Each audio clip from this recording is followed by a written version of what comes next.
Hey, I'm going to talk about NFTs. This is quite different to the last video on NFTs I did, where we spoke about Bored Apes and why they have value and stuff. This is about how NFTs are going to change a lot of industries, creative industries, sporting industries, gaming industries, everything. It's a few examples of things that are already happening and how crypto is already changing these industries for the better. Okay, so Ben Mesrich, he wrote the book that was turned into Social Network. He's written other books that were turned into other popular movies. Quite a popular dude. Now he's just launched these NFTs. If you There's like 10,000 or something. If you buy one, that's the funding the runway of his project, right? Now, this can be compared to like crowdfunding or like a subscription service like Substack. So first I'll address how it's different. So GoFundMe, you donate the money, the project happens, right? Or whatever happens. And you don't really get much of a say in the project. There's no communication really with the creators or whatever, or what they send you updates on how it's going.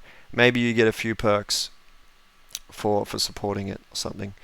Or there's something like Substack where you pay a subscription service, and maybe someone has a newsletter they release once a week or once a day, or some poems or some stories they release at particular intervals, and your subscription gives you access to that. But you don't get any communication or interaction with the creator. It's like a one-way stream, right? So in this case, if you buy the first NFT, you get airdropped a second NFT, and then if you buy the third NFT, you hold all three. You get so 50% of his project will be owned by the NFT holders. So you get a portion of that 50% stake. Any revenue gets distributed to you. So if it does really well, you just continually get money for holding these NFTs. It goes into your wallet. Any profits. So you have you own it. So these aren't just silly pictures. They are stupid pictures, but these NFTs represent the digital ownership of his project. They're a placeholder. They represent that ownership. And they represent a lot more than that as well. Ben has a Discord server, and if you own these NFTs and you connect your wallet to the Discord server, you get access to all these channels where Ben is in there. He's talking about what he's doing, things he's writing. There's a two-way communication going on. So maybe there's more utility in the future as well. You get to see the first screening of it or something. So these NFTs hold a lot of value and it's different to a subscription service or like a crowdfunding.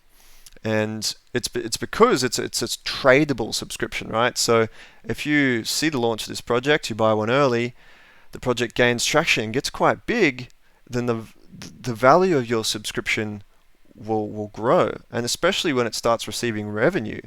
Maybe like if the project does well, right?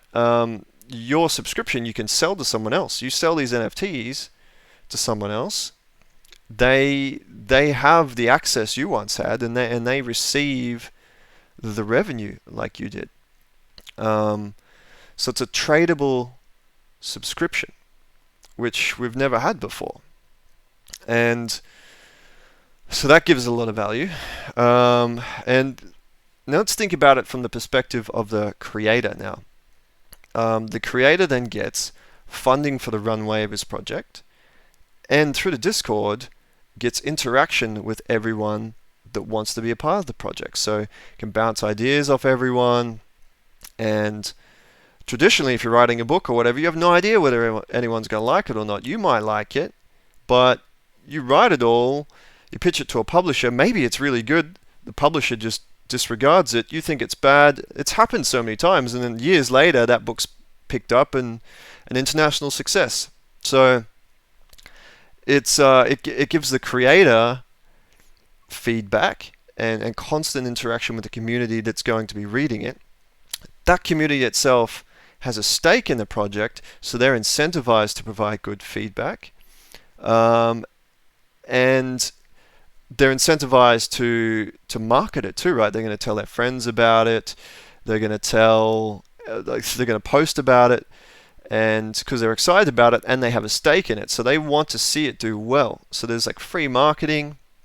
And the other interesting thing is, right, normally if you see, someone releases a book or something and they make millions and millions of dollars off it, maybe it's an expensive book, and it's generally frowned upon, right, to make things expensive, especially by the readers of it. You're like, oh God, you're making so much money, that's annoying, you don't have very good values or something. But in this case, the community itself wants to see the project do as well as possible and make as much money as possible because they're involved in it.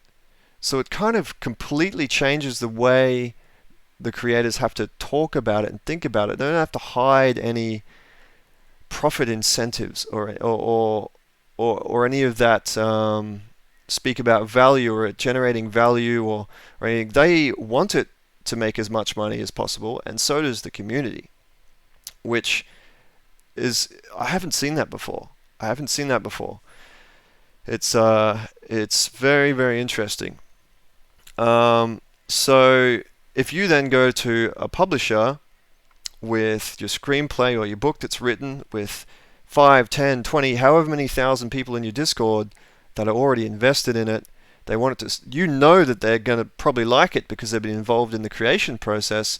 You have a lot more power as a creator and a community going to a publisher or something. Like they can't deny the community. Like you've got a much higher chance of it getting picked up or whatever.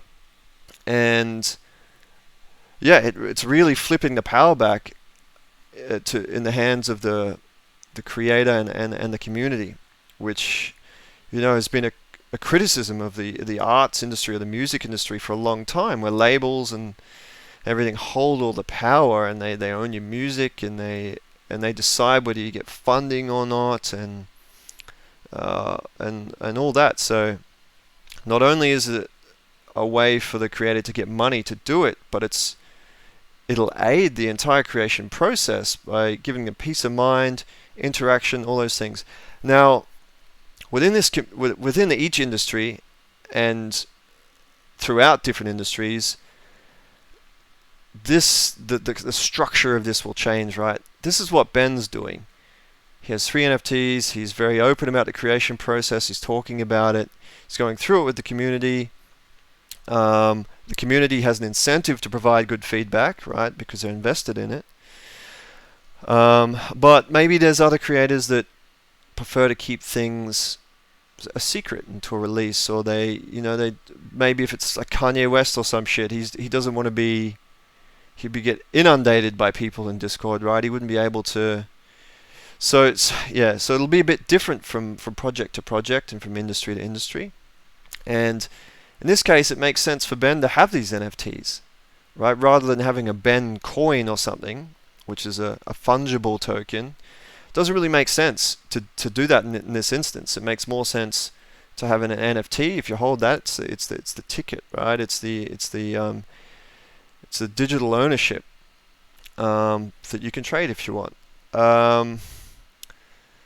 So yeah, I thought that was very, very, very interesting. I hope there's nothing I've missed. Yeah, and I hope you understand how that's different to crowdfunding or a subscription, and how much better it is, and what possibilities this opens up. This is like one of the first iterations of this that I've seen. So, like we'll probably see the structure of this be done a lot better in the future. We definitely will, as Ben's one of the first people to do it. But now we'll have a quick look. So this is Socios. So a bunch of sports teams like Manchester City, Barcelona, etc., have not an NFT. They might release NFTs as well, but a coin and or a token that you can buy on exchanges. It goes up and down in value. Now I'm thinking about this. Think about a Broncos fucking season pass, right? You buy the season pass, you go to all the games. If the Broncos do shit, you've still paid the same price at the start. You're still going to the game. So they do well, you've still paid the same price at the start. It's just like the subscription service, like the Substack model I was talking about before.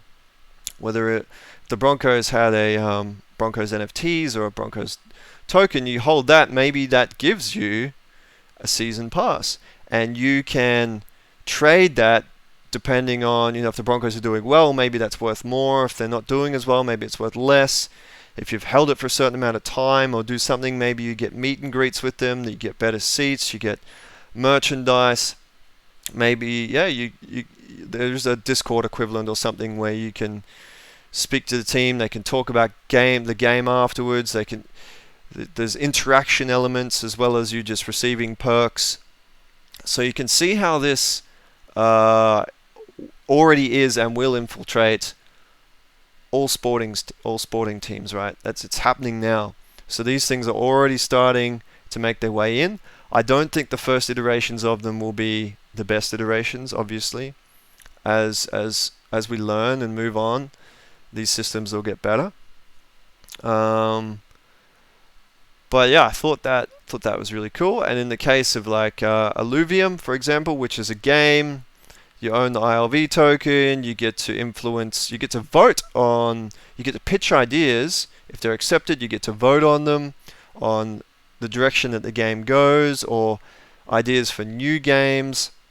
And you holding that token gives you a percentage of the revenue that the game makes. So again, you want the game to make tons of money.